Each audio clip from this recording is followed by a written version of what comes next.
is the Alpine A110 S Enstone Edition. Now this car here was built to celebrate the relationship between Alpine's road car factory in Dieppe, France, and also the Enstone factory for the F1 cars in the UK, hence the name, the Enstone Edition. Anyway, I've got this car for the next few days. I'm going to talk you through some of my favourite features of this car and a few of my not so favourite features as well. So, what do I like about the exterior on the Enstone Edition? First things first, this might be a bit controversial. I like the paint a lot. It's a grey, which is actually called Thunder Grey, and it's one of two colours you can get on this car. The other one is also a grey silver called Mercury Silver, but this is the Thunder Grey. I also love the lights. I mean, I know you find these in all the modern A110s, but they are homage to the old classic A110 from years and years ago, the classic looking one, which I also love. What else do I like? I like the carbon splitter on the front. Makes this car a lot more aggressive and adds another dimension to it. The normal A110 is beautiful, but that for me gives another aggressive angle to the car. And another reason I like the paint so much is it really works well in contrast with the wheels. So the black wheels, which also have the silver calipers as well. So I do really like that. So there are a few things on this car, on the exterior, which I'm not a massive fan of. First things first is the spoiler. Now you can find this spoiler in all the A110 S's, but for me it just doesn't need it.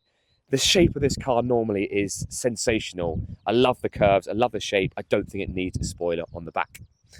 The other thing that's actually unique to the Enstone Edition is a Union Jack on the roof. Now, I just don't think the car needs it. It is subtle in all fairness, but for me, get rid of it. I'm sure you can spec it without it.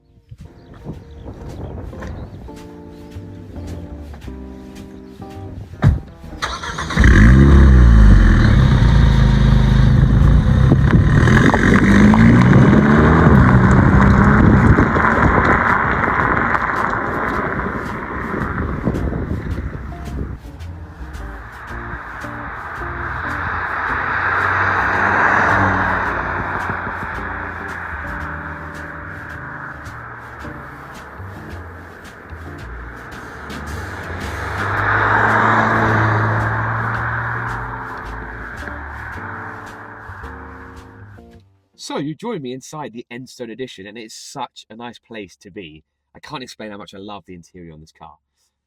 The seats are sensational. They really suck you in.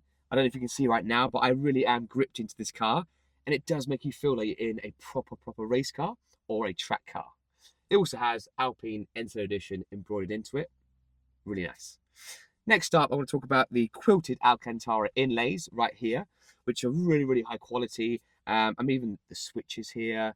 There's so many bits in this car that make it feel very high quality and also luxurious at the same time. Carbon fiber leading on from that point. Here. Carbon fiber quite literally everywhere. Do really like that. There's actually a footwell in the passenger seat, which again gives it that race car feel. Little minor touch, but I do really like that. And also here, there is a plaque to tell you what number out of the 300 that will be produced for this car. This car is number 1 of 300. So the first one ever made.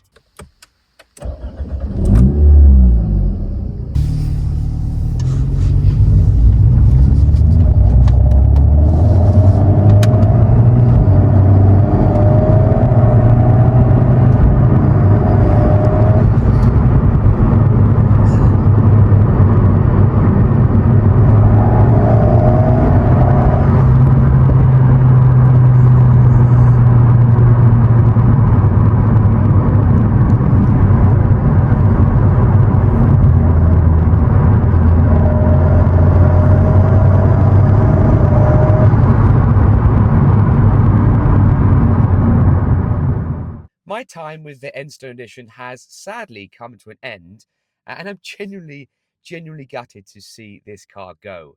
I mean, it's for me one of the best dailies you can get with a bit of punch. So a daily with that sporty feel to it. I mean, it's quick, it's nimble, it's great for cities, and yeah, I just would love to have one of these in my garage. I mean, this does actually start at 74k, the Enstone Edition, but you do get some extra special bits with that. So of course you have the S, so it has that extra feeling to it. It also has things like the Alpine F1 team logo on the center console. Love that. Also, you get a letter of authenticity, or you could say a certificate, from the Alpine F1 team, which is signed by every single person, including the drivers. Again, just giving you that extra feel for when you buy one of these cars. Anyway, I love this brand. I love this car. I really want to drive the R, which is the high-end model from the A110 range. Hopefully that's happening very soon. So stay tuned, like and subscribe, and I'll see you very soon. Bye.